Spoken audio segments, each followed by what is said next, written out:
But being at the right part, we shall call it right anterior lateral segment. Right, because it is found at the right part. Anterior, because it is at the anterior side. Then lateral segment. Then we shall call this one as right posterior, because when you in anatomical position of the liver, this side, the superior of this diaphragmatic surface seems to be almost posterior. So that's why they name this one as posterior lateral segment. Then this one is now within in between. That's why it is called medial. This is now right medial segment. Then right anterior medial segment. Then this one will be right, or even if you don't put right and say posterior medial segment, or right posterior medial segment, because it is found at the right side. Then this is called medial segment. This is called medial segment, the whole of it. You can say it is superior medial segment and inferior medial segment. The one that is up can be superior medial segment, then this down side can be posterior inferior medial segment. Then, as it is now, we have gone to the left side. Then this one will be left anterior lateral segment. This one will be left anterior lateral segment because it is on the left side. Then this one will be left anterior, the left posterior lateral segment. So these are the 80 lobes of the liver. We have discussed the 8 lobes of the liver as like this. Now we move further to talk about what we call the recesses of the liver. The recesses of the liver. Recesses, these are areas where, like the peritoneal fluid can go in, or these are like spaces between some organs and the liver, where here we shall have what we call subphrenic recess. Then we shall also have hepatorenal recess. These are the 2 recesses of the liver: the subphrenic recess and hepatorenal recess. Subphrenic means something is just below the diaphragm.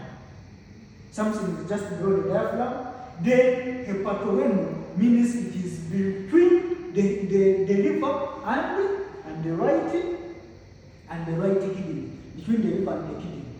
The subphrenic recess is found at the diaphragmatic surface. It is at the diaphragmatic surface.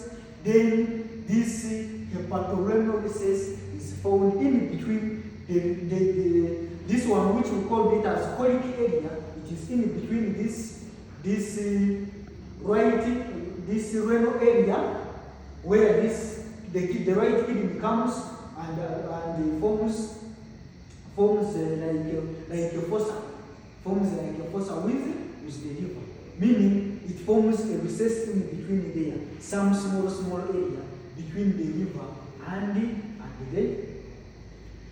kidney, where we shall have some anatomical importance of those recesses, but we shall talk about it.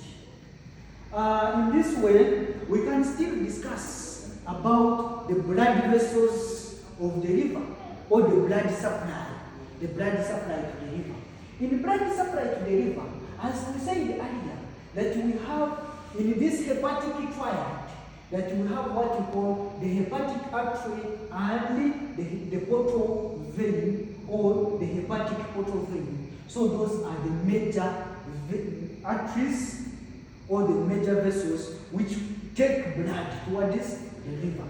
We shall find that this the hepatic portal vein will bring 75 to 80% of blood towards the liver, just directly from the mesentery, that is from the area towards the liver, will bring 75 to 80% of blood. Then we shall find that the hepatic artery will bring 20 to 25% of blood towards the liver. So the major blood supply towards the liver is done by the portal vein or the hepatic portal vein. Whereas the hepatic artery also brings 20 to 25% of the blood supply of the liver. When it comes to this hepatic artery originates from the conic tract. In the sciatic trunk, we have the sciatic trunk dividing to form what we call common hepatic artery. This common hepatic artery branches and forms what we call the gastric artery, the gastroduodenal artery, as it forms the gastroduodenal artery. It forms the gastroduodenal artery. Then it forms what we call hepatic artery proper. This hepatic artery proper continues and forms the hepatic arteries. We have the common hepatic artery from the sciatic tract that divides to form the gastroduodenal artery and hepatic artery proper. The hepatic artery proper forms the hepatic arteries, where we divide the hepatic artery. The hepatic artery divides into the right and the left hepatic arteries. The right hepatic artery goes to the right lobe of the liver, whereas the left hepatic artery goes to the left lobe of the liver. And in these segments, when we have these contents of the triad, the hepatic artery, the bile ducts, and the portal vein, they divide to form this. They have what you call the primary vessels, the secondary vessels, and the tertiary vessels that will ensure that all of these ones are innervated separately. That one will be the clinical significance, that we can remove one of these segments because it has an independent blood supply, independent innervation, etc. We move further to talk about some of the veins.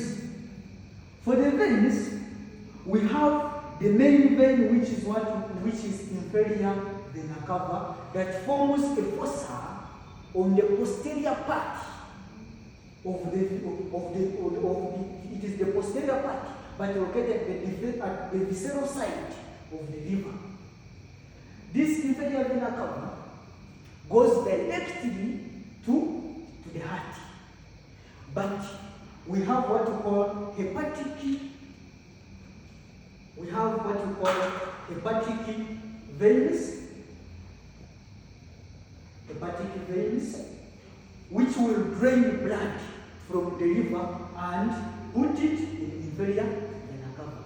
The hepatic veins drain blood from all the lobes of the liver into the inferior vena cava. We look at some of the significance of these hepatic veins, that they maintain this liver in one position. They maintain the liver in one position, meaning it increases the stability of the liver as they all come from the liver and drain into this inferior vena cava. Meaning they also act as support to the liver. That is one of the significances. Then let us talk about the clinical